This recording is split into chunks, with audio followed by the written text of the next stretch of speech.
दोस्तों सलाम नमस्ते सत श्री अकाल। मैं हूं तनवीर, आप देख रहे हैं डेली न्यूज़ क्लिप।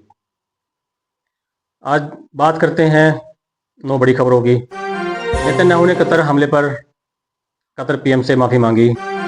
गाजा में इजरायली हमला, 39 निर्दोष लोग शहीद, अब तक 66,000 मौतें। ट्रंप की सीज फायर तजवीज़ के 21 पॉइंट पर उठे 5 बड़े सवाल। स्पेन ने अमेरिकी हथियार जहाज़ों पर लगाया बैन। ईरान के परमाणु ठिकानों पर इजरायल की नज़र, नई जंग का खतरा। कतर हमले के बाद अमेरिका से टूटा मिडिल ईस्ट का भरोसा।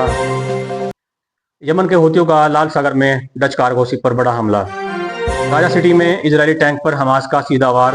स्पेन, इटली, फ्रांस कर रहे हैं फ्रीडम फ्लोटिला काफिले की सुरक्षा। सऊदी ने गाजा को भेजी भारी मदद।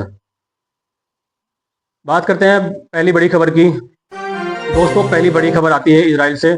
आखिरकार नेतन्याहू को कतर पर हुए हमले के लिए माफी मांगनी पड़ी। उन्होंने कतर के प्रधानमंत्री शेख बिन अब्दुलरहमान से फोन पर बात की और खेद जताया।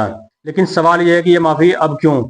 असल में नेतन्याहू ने यह कदम अपनी मर्जी से नहीं बल्कि अमेरिका के राष्ट्रपति डोनाल्ड ट्रंप के दबाव में उठाया है। ट्रंप ने साफ कहा कि अगर तुमने माफी नहीं मांगी तो कल से तुम्हें बिस्कुट चॉकलेट मिलना बंद हो जाएगा। आप समझदार लोग हैं, खुद समझ सकते हैं मैं किस बिस्कुट और चॉकलेट की बात कर रहा हूँ।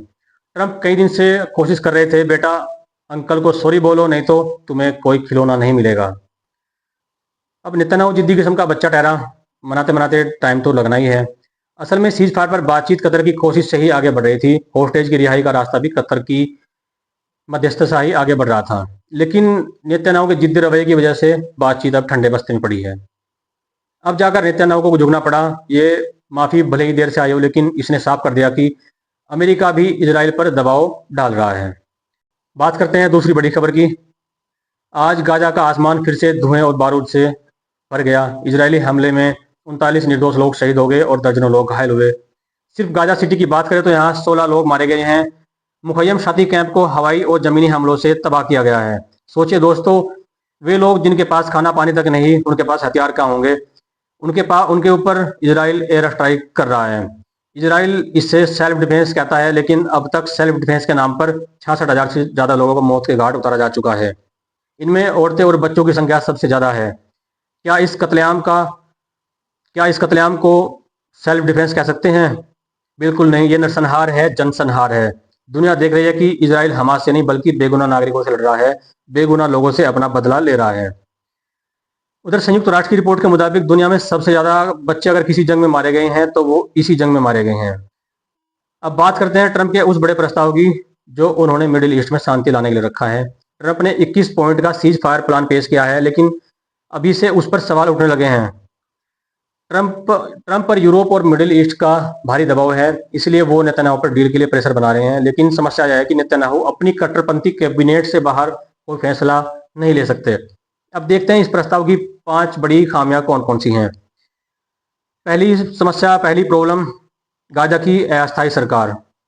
प्रपोजल कहता है कि पैलेस्टीनियन कमेटी बनाई जाएगी, लेकिन ये नहीं बताया कि इस कमेटी को कौन चुनेगा, उसके अधिकार क्या होंगे, उसका नियंत्रण कितना होगा और कब ये कमेटी बनेगी। दूसरी प्रॉब्लम, फिलिस्तीनी प्राधिकरण। प्रस्ताव कहता है कि फिलिस्तीनी अथॉरिटी सुधार पूरा करने के बाद सत्ता संभालेगी, लेकिन सुधार की निगरानी कौन करेगा, कब तक फिलिस्तीनी अथॉरिटी को कंट्रोल मिलेगा, ये इस प्रपोजल में साफ नहीं है। तीसरी बड़ी प्रॉब्लम, इंटरनेशनल स्टेबलाइजेशन फोर्स। इसमें कौन से देश शामिल होंगे? क्या ये केवल निगरानी करेंगे? इनमें किन देशों की फौज होगी, किन देशों के सिपाही होंगे, किन देशों के लोग होंगे? ये लोग केवल निगरानी करेंगे या रेजिडेंस से लड़ेंगे या रेजिस्टेंस से दो दो हाथ करेंगे? इसका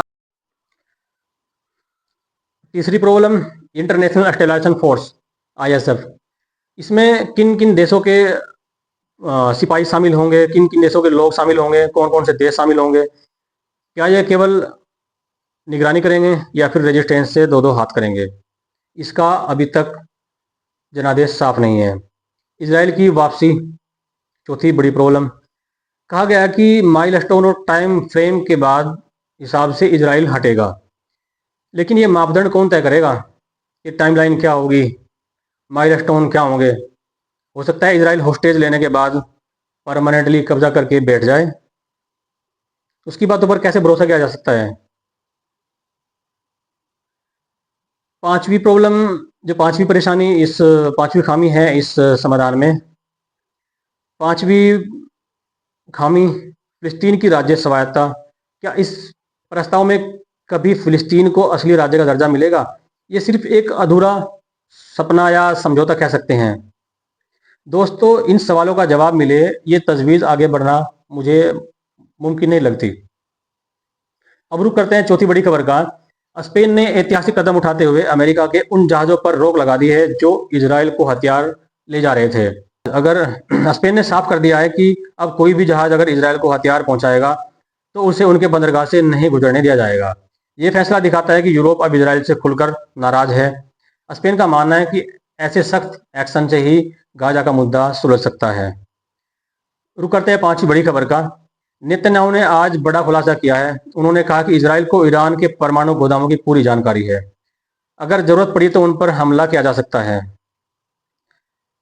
हालांकि उन्होंने ये भी कहा कि पहले कोशिश होगी मसला कूटनीति से सुलझे, क्योंकि अभी 2 महीने पहले दो दो हाथ करके देख लिया है।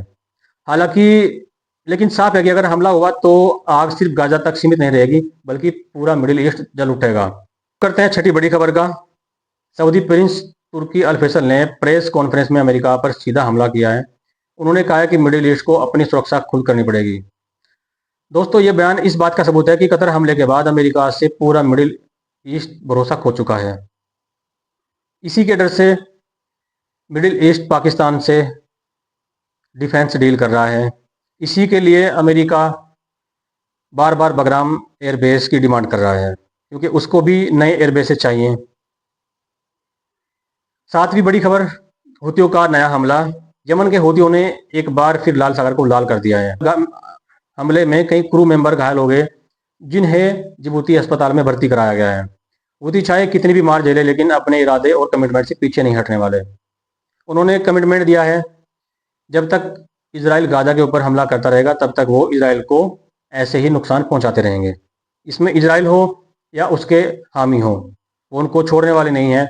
आप देख सकते हैं डेली हजारों मालवाहक, हजारों कार्गो शिप रेड सी से गुजर कर जाते हैं, लेकिन वो केवल उस जहाज को हिट करते हैं, उस जहाज को निशाना बनाते हैं जो इजराइल से संबंधित होता है, इजराइल से रिलेट करता है।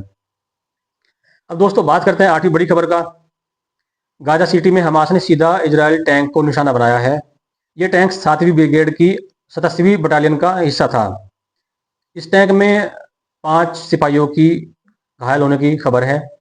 इसी बीच राहत लेकर निकला फ्रीडम फोर्टिला काफिला गाजा की ओर रवाना हो चुका है। सुरक्षा की जिम्मेदारी तुर्की, फ्रांस, इटली और स्पेन ने ली है। तुर्की हर मूवमेंट पर ड्रोन से नजर रख रहा है। वहीं इटली और स्पेन ने अपने नेवी शिप समुद्र में तैनात कर दी हैं ताकि काफिला सुरक्षित पहुंच सके। बात करते हैं 9वीं बड़ी खबर का। सऊदी अरब ने राफा बॉर्डर से गाजा को बड़ी राहत भेजी है। आज की मदद में बच्चों के लिए दूध, खाने पीने का सामान और जरूरी चीजें शामिल हैं।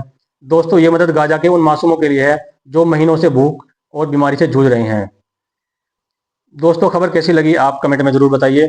अगर सब्सक्राइब नहीं किया तो लाइक और सब्सक्राइब करना ना भूले। धन्यवाद।